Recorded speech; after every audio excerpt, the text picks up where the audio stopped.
नमस्कार दोस्तों, आप सभी का स्वागत है। आज की ये मोटिवेशनल स्टोरी ईमान का ज्ञान बताएगी, तो चलिए शुरू करते हैं। काफी समय पहले की बात है। प्रतापगढ़ नाम का एक राज्य था। वहाँ का राजा बहुत अच्छा था, मगर राजा को एक सुख नहीं था। वह यह कि उसके कोई भी संतान नहीं थी और वह चाहता था कि अब वह राज्य के अंदर किसी योग्य बच्चे को गोद ले, ताकि वह उसका उत्तराधिकारी बन सके और आगे की बागडोर को सुचारू रूप से चला सके। और इसी को देखते हुए राजा ने राज्य में घोषणा करवा दी कि सभी बच्चे राजमहल में एकत्रित हो जाए। ऐसा ही हुआ।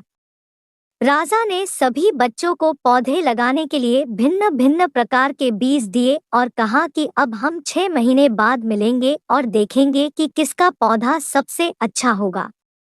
महीना बीत जाने के बाद भी एक बच्चा ऐसा था जिसके गमले में वह बीज अभी तक नहीं फूटा था, लेकिन वह रोज उसकी देखभाल करता था और रोज पौधे को पानी देता था।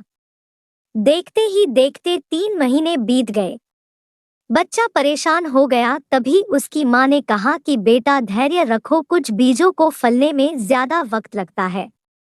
और वह पौधे को सींचता रहा। 6 महीने हो गए। राजा के पास जाने का समय आ चुका था, लेकिन वह डर हुआ था कि सभी बच्चों के गमलों में तो पौधे होंगे और उसका गमला खाली होगा। लेकिन वह बच्चा ईमानदार था और सारे बच्चे राजमहल में आ चुके थे। कुछ बच्चे जोश से भरे हुए थे, क्योंकि उनके अंदर राज्य का उत्तराधिकारी बनने की प्रबल लालसा थी।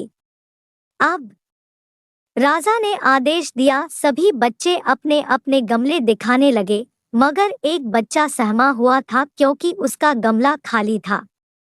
तभी राजा की नजर उस गमले पर गई। उसने पूछा, तुम्हारा गमला तो खाली है? तो उसने कहा, लेकिन मैंने इस गमले की 6 महीने तक देखभाल की है।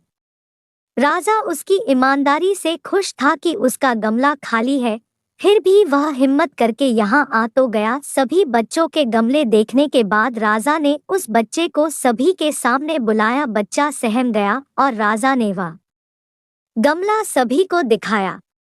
सभी बच्चे जोर से हंसने लगे। राजा ने कहा, शांत जाइए, इतने खुश मत होइए। आप सभी के पास जो पौधे हैं वो सब बंजर है। आप चाहे कितनी भी मेहनत कर ले, उनसे कुछ नहीं निकलेगा। लेकिन असली बीज यही था। राजा उसकी ईमानदारी से बेहद खुश हुआ और उस बच्चे को राज्य का उत्तराधिकारी बना दिया गया।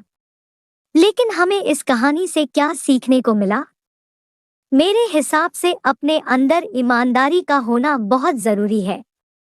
अगर हम खुद के साथ ईमानदार हैं तो जीवन के किसी पड़ाव में सफल हो ही जाएंगे, क्योंकि हमारी औकात हमें ही पता होती है। हम खुद को पागल बनाकर खुद का ही नुकसान करते हैं। यदि आप मोटिवेशनल स्टोरीज को रोज पढ़ना चाहते हो तो मेरे इस चैनल को सब्सक्राइब करें और बेल आइकन को प्रेस कर लें। यहाँ पर आपको छोटी छोटी लेकिन प्रेरणादायी कहानियों का खजाना मिलेगा। आपका कीमती समय देने के लिए दिल से आपका शुक्रिया हो।